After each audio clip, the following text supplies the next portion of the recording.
নমস্কার বন্ধুরা, welcome back to my channel. SIR কিন্তু ইতিমধ্যে শুরু হয়ে গিয়েছে, অর্থাৎ 4ই নভেম্বর থেকে 4ই ডিসেম্বর পর্যন্ত। এই এসআইআরে কীভাবে আপনি ফর্ম ফিল আপ করবেন এবং কী কী ডকুমেন্ট লাগবে সমস্ত তথ্য এই ভিডিওতে, তাই ভিডিওটি স্কিপ না করে সম্পূর্ণ দেখুন এবং চ্যানেলে নতুন হলে অবশ্যই সাবস্ক্রাইব করবেন এবং ফেসবুক থেকে দেখলে অবশ্যই ফলো বাটন অন করে দেবেন। এখানে তখন বলা হয়েছে যে ইলেকট্রন নেম, ইপিক নাম্বার এবং অ্যাড্রেস প্রি প্রিন্টেড, অর্থাৎ আপনাকে যে এসআই ফর্মটা দেওয়া হবে সেখানেও এই পোর্শনটা কিন্তু অটোমেটিক ফিল আপ করা থাকবে। এছাড়া আপনার সিরিয়াল নাম্বার, পার্ট নাম্বার এবং নেম, এসি কিংবা পিসি নেম এবং স্টেট এটিও কিন্তু প্রি প্রিন্টেড থাকবে, অর্থাৎ আপনার ফর্মের মধ্যে এটি কিন্তু দেওয়া থাকবে।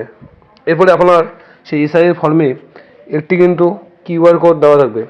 এরপরে আপনার ওল্ড ফটো, অর্থাৎ এটিও কিন্তু প্রি প্রিন্টেড থাকবে, অর্থাৎ আপনার ভোটার কার্ডে যে ফটো আছে সেটি কিন্তু প্রি প্রিন্টেড থাকবে। এবং এখানে বলা হয়েছিল পেস্ট কারেন্ট ফটো, অর্থাৎ আপনার কিন্তু এখন বর্তমান সময়টি ফটো এখানে উল্লেখ করতে হবে বা আঠা দিয়ে লাগাতে হবে। এরপরে ডেট অফ বার্থ, অর্থাৎ আপনার ডকুমেন্টে স্কুল সার্টিফিকেট, আধার কার্ড কিংবা প্যান কার্ড কিংবা ভোটার কার্ডে যে ডেট অফ বার্থটি আছে সেটি উল্লেখ করতে হবে। এরপর আপনার আধার কার্ড নাম্বার, যেটি অপশনাল, আপনি চাইলে দিতে পারেন, না চাইলে দিতে পারেন না। এবং এখানে বলা হয়েছিল আপনার যে মোবাইল নম্বর আছে সেই মোবাইল নম্বর উল্লেখ করতে হবে। এরপরেই আপনার যে ফাদার্স নেম কিংবা গার্জিয়ান যিনি আছেন তার নাম কিন্তু এখানে উল্লেখ করে দিতে হবে। যখন আপনি আপনার বাবা কিংবা মায়ের নাম উল্লেখ করবেন তখন কিন্তু এখানে তাদের ভোটার কার্ড নাম্বারটি উল্লেখ করে দিতে হবে। এখানে বলা হয়েছিল ফাদার্স কিংবা গার্জিয়ান ইপিক নাম্বার, অর্থাৎ আপনার বাবার ভোটার কার্ড নাম্বারটি কিন্তু এখানে উল্লেখ করে দিতে হবে।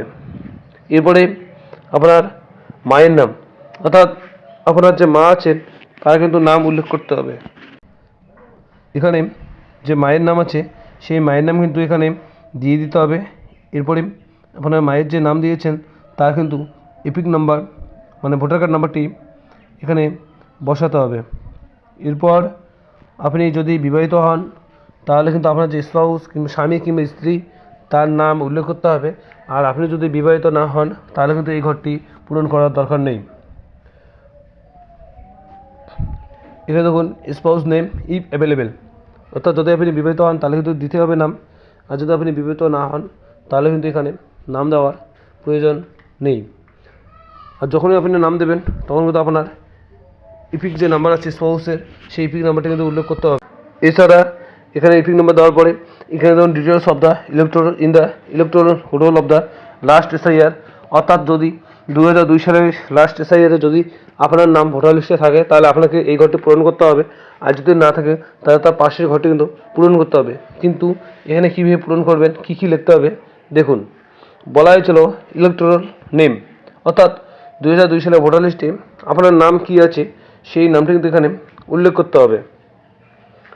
ভোটার লিস্ট দেখে আপনি সঠিকভাবে এখানে নামটি বসিয়ে দেবেন। যেহেতু ভোটার লিস্টে বাংলা দিয়ে নাম আছে, কিন্তু আপনি চাইলে এখানে বাংলা দিলে উল্লেখ করতে পারেন কিংবা ইংলিশ দিয়ে উল্লেখ করতে পারেন। এছাড়া আপনার ভোটার লিস্টে যে নাম আছে এবং তার সাথে যে ইপিক নম্বর আছে সেই ইপিক নম্বরটি এখানে বসিয়ে দিতে হবে। যদি দেওয়া থাকে তাহলে দিতে হবে, আর যদি দেওয়া না থাকে তাহলে দেওয়ার কোনো প্রয়োজন হবে না। এরপরে সেখানে আপনার যে নাম, বাবার নাম কিংবা মায়ের নাম কিংবা হাজব্যান্ড কিংবা স্ত্রীর নাম যেটি আছে সেই রিলেটিভস নেম কিন্তু আপনাকে এখানে বসাতে হবে। অর্থাৎ আপনি যে ভোটার লিস্টে আপনার যে বাবা কিংবা মা আছে তার কিন্তু নাম দিয়ে দিতে হবে এবং তার সাথে আপনার কী সম্পর্ক আছে সেই সম্পর্ক কিন্তু এখানে উল্লেখ করতে হবে। ছেলে, বাবা, মা কিংবা স্ত্রী কিংবা স্বামী সেই নামটি কিন্তু উল্লেখ করে দিতে হবে। এছাড়া আপনার যে ডিস্ট্রিক্ট আছে ডিস্ট্রিক্ট নাম দিতে হবে। এরপরে আপনার স্টেট নাম দিতে হবে এবং এখানে আপনার বিধানসভা নাম, সেই বিধানসভার নাম কিন্তু উল্লেখ করতে হবে। এছাড়া আপনার যে বিধানসভা নাম্বার আছে এই নাম্বারটি উল্লেখ করতে হবে। এরপরে আপনার পার্ট নাম্বার এবং আপনার যে সিরিয়াল নাম্বার আছে এই সিরিয়াল নাম্বারটা কিন্তু এখানে দিয়ে দিতে হবে। কিন্তু যদি আপনার 2002 সালে ভোটার লিস্টের নাম না থাকে তাহলে কি করবেন, তাহলে আপনার বাবা মা কিংবা ঠাকুরদা ঠাকুমা যদি নাম থাকে তাদের নামও কিন্তু এখানে উল্লেখ করতে হবে। তার জন্য প্রথমে যে ঘরটি আছে নেম, সেই নেমের ক্ষেত্রে আপনার নাম এখানে বসাতে হবে, অর্থাৎ আপনি যে এই ফর্মটি ফিল আপ করতেছেন তার জন্য আপনার নাম এখানে বসাতে হবে। এরপরে আপনার যে ইপিক কার্ড নাম্বার যদি থাকে তাহলে এখানে দেবেন।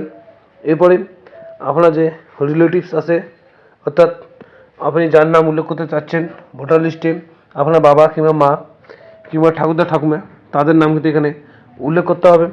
এরপরে তাদের সাথে কী সম্পর্ক আছে সেই সম্পর্কটি কিন্তু এখানে দিয়ে দিতে হবে। এরপর ডিস্ট্রিক্ট, অর্থাৎ আপনি কোন ডিস্ট্রিক্টে বিলং করেন বা কোন ডিস্ট্রিক্টে আপনি ভোট দিচ্ছেন সেই ডিস্ট্রিক্টের নাম বসাতে হবে। তারপর কিন্তু স্টেট, অর্থাৎ আপনি যে স্টেটে বিলং করেন সেই স্টেটের নাম এবং হচ্ছে আপনার বিধানসভা কেন্দ্র, এবং পরে বিধানসভা কেন্দ্রের যে নাম্বার আছে সেই নাম্বার, পার্ট নাম্বার এবং এখানে সিরিয়াল নাম্বার কিন্তু আপনাকে বসাতে হবে।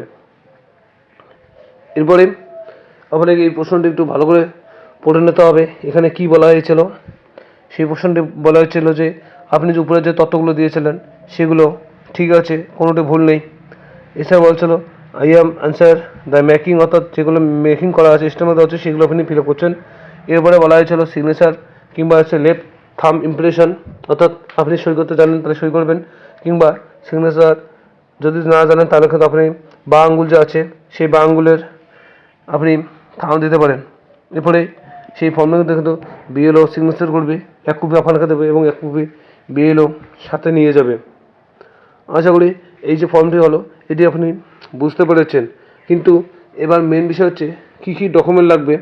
এখানে দেখুন সেই ডকুমেন্টের লিস্ট কিন্তু দেওয়া আছে, কীভাবে আপনি এই ডকুমেন্ট ম্যানেজ করবেন তো পুরো ডিটেলস কিন্তু বুঝিয়ে দেওয়া হয়েছে। এখানে দেখুন SIR 2025 ফর ওয়েস্ট বেঙ্গলের জন্য বলা হয়েছিল যে কী কী কাগজপত্র জরুরি কোন কোন বয়সের ভোটারদের জন্য, অর্থাৎ আপনি কোন বয়সের ভোটার তার জন্য আপনার কী কী কাগজপত্র লাগবে সম্পূর্ণ তথ্য কিন্তু এখানে দেখুন।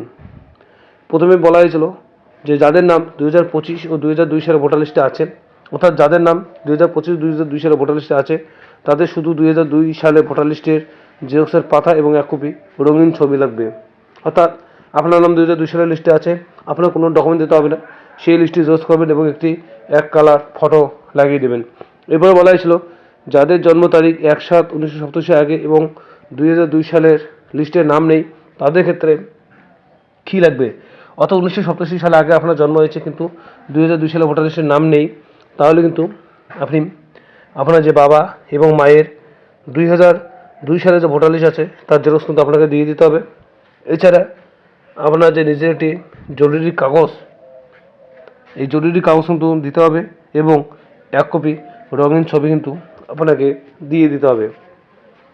এরপরে বলা হয়েছে যে যাদের জন্ম তারিখ অর্থাৎ 1/7/1987 থেকে 2/12/2004 মধ্যে, অর্থাৎ যাদের জন্ম তারিখ 1/7/1987 থেকে 2004 মধ্যে কিন্তু 2002 সালে ভোটার লিস্টে নাম নেই তাদের ক্ষেত্রে বাবা এবং মায়ের 2002 সালের ভোটার লিস্টের জেরক্স কপি, অর্থাৎ বাবা এবং মায়ের 2002 সালের ভোটার লিস্ট যে আছে তার জেরক্স কপি এবং নিজের একটি জরুরি কাগজ, অথবা আপনি Aadhaar card, voter card, PAN card কিংবা রেশন কার্ড কিংবা স্কুল সার্টিফিকেট দিয়ে দিতে পারেন এবং এক কপি ছবি।